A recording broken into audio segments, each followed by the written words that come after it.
Assalamualaikum warahmatullahi wabarakatuh. Perkenalkan, nama saya Muhammad Fauzi dari kelas D. Mau membuat video untuk mengikuti ujian tengah semester mata kuliah Sosiologi dan Antropologi. Dan saya akan membawakan dua materi, yaitu hubungan antar kelompok dengan perilaku kolektif dan gerakan sosial. Dan sebelum saya memulai membawakan materi saya, tidak lupa pula saya akan mengucapkan Bismillahirrahmanirrahim. Ya, saya mulai hubungan antar kelompok atau konsep-konsep dasar. Kinloch mendefinisikan kelompok mayoritas sebagai kelompok kekuasaan yang menganggap dirinya normal, sedangkan kelompok lain atau minoritas sebagai tidak normal dan lebih rendah atau tidak dikaitkan dengan jumlah. Kedua, Berge mendefinisikan ras atau race sebagai kelompok yang didefinisikan secara sosial berdasarkan kriteria fisik. Sementara Banton mendefinisikan ras sebagai suatu tanda peranan role side berdasarkan perbedaan fisik.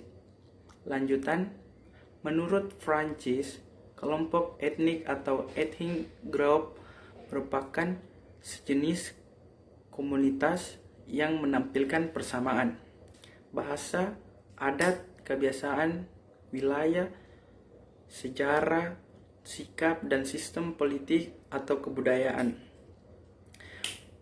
Dan Berge mendefinisikan rasisme sebagai kepercayaan bahwa ciri tertentu yang dibawa sejak lahir dikaitkan dengan ada tidaknya ciri dan kemampuan sosial tertentu, sehingga diskriminasi dibenarkan di tingkat praksis atau perilaku disebut rasialisme. Konsep hubungan antar kelompok. Hubungan antar kelompok atau intergroup relations adalah hubungan antar kelompok yang mempunyai ciri-ciri khusus. Dimensi hubungan antar kelompok. Kinloch memilah dimensi hubungan antar kelompok menjadi satu, dimensi sejarah, dimensi sikap atau prasangka stereotip, dimensi institusi apartheid WNI keturunan. Dua, dimensi gerakan sosial Ku Klux Klan atau dimensi perilaku diskriminasi. Dimensi perilaku kolektif atau demonstrasi hura-hura. Dimensi sejarah diarahkan pada masalah tumbuh kembangnya hubungan antar kelompok. Kapan dan bagaimana? Menurut Noel, stratifikasi etnik atau juga ras, agama, kebangsaan hanya dapat terjadi jika adanya etnosisme atau persaingan dan perbedaan kekuasaan. Menurut Randall Collins, yang mengawali dan melandasi eksploitasi laki-laki atas perempuan adalah kekuatan fisik. Menurut Parsons, stratifikasi jenis kelamin berkembang seiring industrialisasi. Dimensi sejarah. Dua, menurut Banton, kontak antara dua kelompok ras dapat mengambil pola. Yang pertama, alkulturasi, yaitu kebudayaan. Kedua, kelompok ras berbaur dan terpadu. Yang kedua, dominasi adalah suatu kelompok ras menguasai yang lain.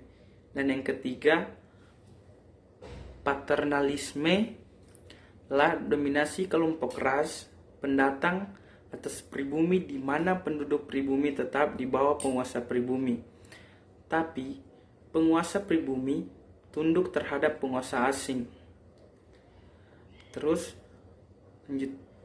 Integrasi pola hubungan yang mengakui adanya perbedaan ras dalam masyarakat, tapi tidak memberikan makna penting atasnya. Atau pertama, pluralisme, yaitu seperti integrasi, tapi memberikan arti penting terhadap kemajemukan. Dimensi sikap yang pertama, prasangka, yaitu sikap bermusuhan yang ditujukan kepada kelompok tertentu atas dasar dugaan bahwa kelompok tersebut mempunyai ciri-ciri yang tidak menyenangkan. Prasangka bersifat tidak rasional dan berada di bawah sadar sehingga sukar diubah. Contoh, prasangka Jawa dengan Sunda, Jogja dengan Solo, pribumi, Tionghoa, dan sebagainya. Dimensi sikap 2. Stereotip atau citra kaku tentang suatu kelompok, ras, atau budaya tanpa memperhatikan kebenaran citra tersebut. Atau orang Batak kasar, orang Yahudi licik, dan Bethlehem memilah stereotip menjadi the supergo stereotip bahwa suatu kelompok memiliki karakter seperti ambisius, rajin, gigih, cerdas, meski juga licik. Orang Yahudi di Amerika Serikat, orang Cina di Asia, orang India di Afrika. Bahwa suatu kelompok memiliki karakter malas, bodoh, tidak bertanggung jawab, dan lain-lain. Pandangan orang Malaysia terhadap orang London, kulit putih, negro di Amerika Serikat, Tionghoa, terhadap pribumi di Semarang. Dimensi perilaku, diskriminasi atau perlakuan yang berada terhadap orang yang dikelompokkan kategori khusus. Jarak sosial atau Kronblum. Contoh, kasus Sari Club, Bali, Ransford memilah diskriminasi menjadi diskriminasi individual, diskriminasi institusi. Lanjutannya, prasangka sering melahirkan diskriminasi, tapi tidak selalu demikian. Sebaliknya, ada kala diskriminasi tidak selalu didahului prasangka. Menurut Banton, diskriminasi mewujudkan jarak sosial dengan menggunakan skala jarak sosial, social distance scale.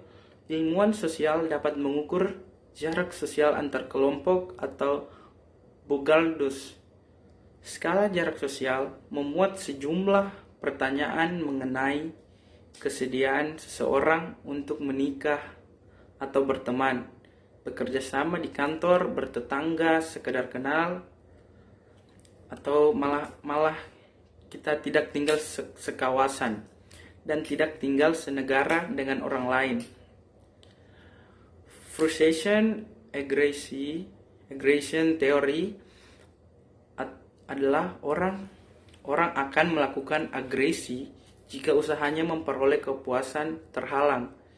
Jika agresi tidak dapat ditujukan kepada pihak yang menghalangi, maka usahanya agresi itu dialihkan displays ke kambing hitam atau spagot. Dan dimensi institusi, white supremacy, ideologi rasisme yang menganggap kulit putih lebih unggul daripada kulit berwarna. Disfranchisement adalah kebijakan mencabut hak pilih warga kulit hitam, dan kebijakan segregasi spesial antar warga berdasar warna kulit. Reverse discrimination adalah kebijakan memberi kuota tertentu bagi kelompok minoritas di Amerika Serikat. Dimensi gerakan sosial, Hubungan antar kelompok sering melibatkan gerakan sosial baik yang pro perubahan maupun yang pro status. Contohnya Black Panthers di Amerika Serikat dan ANC di Afrika Selatan. Kedua, gerakan Ku Klux Klan di Amerika Serikat bagian selatan. 3 dimensi. Materi kedua, dimensi perilaku kolektif dan hubungan antar kelompok tidak jarang terwujud. Perilaku kolektif itu gerakan protes, demonstrasi, hura-hura, contoh kasus Sempit, Poso, Ambon, Tasikmalaya, peristiwa Mei 1997 dan lain-lain. Kemudian saya lanjut materi kedua. Materi kedua yaitu perilaku kolektif dan gerakan sosial. Apa itu perilaku kolektif? Perilaku kolektif merupakan perilaku yang dilakukan oleh sejumlah orang yang tidak bersifat rutin dan merupakan tanggapan atas rangsangan tertentu, merupakan perilaku menyimpang yang bersifat kolektif. Dan apa itu kerumunan? Menurut Lebon, kerumunan atau crowd merupakan sekumpulan orang yang mempunyai ciri-ciri baru yang berbeda. Sama sekali ciri-ciri individu yang membentuknya. Dan kumpulan orang tersebut menjadi organized crowd atau psychological crowd, menjadi makhluk tunggal yang tunduk pada hukum kesatuan mental kerumunan atau the law of the mental unite of crowds. Kedua, perilaku kerumunan menurut Herbert Blumer ada beberapa tipologi perilaku kerumunan. Kerumunan sambil lalu atau casual crowd, contoh kerumunan penonton bakul jamu. Yang kedua, kerumunan konvensional atau conventional crowd, contohnya seperti seminar, pertemuan ilmiah, serasehan, dan lain-lain. Ketiga, kerumunan expressive crowd atau expressive crowd, contohnya kerumunan penonton atau kerumunan bertindak acting crowd, contohnya pengeroyokan atau maling ayam.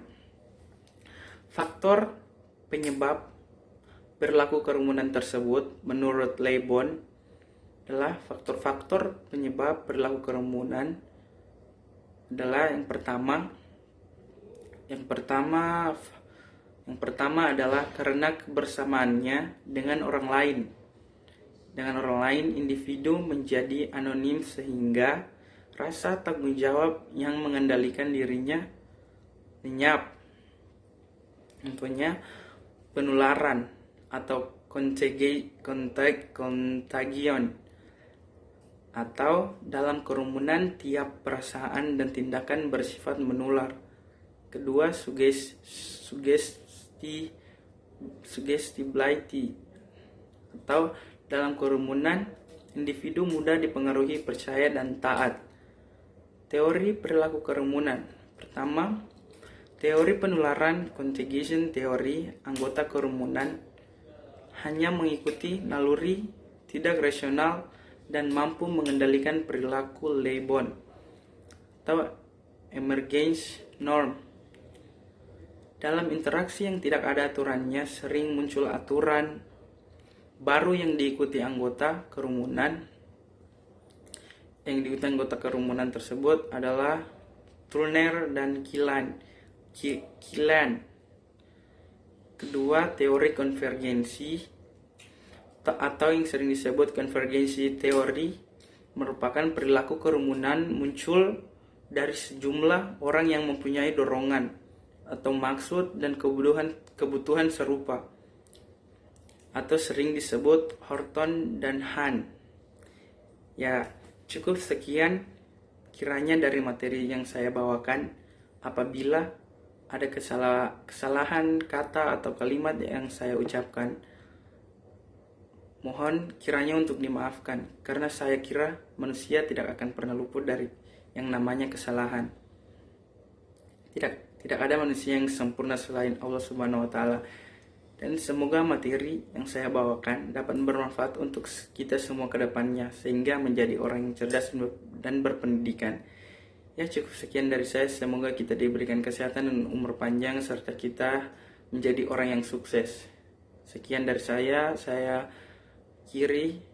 Wassalamualaikum warahmatullahi wabarakatuh.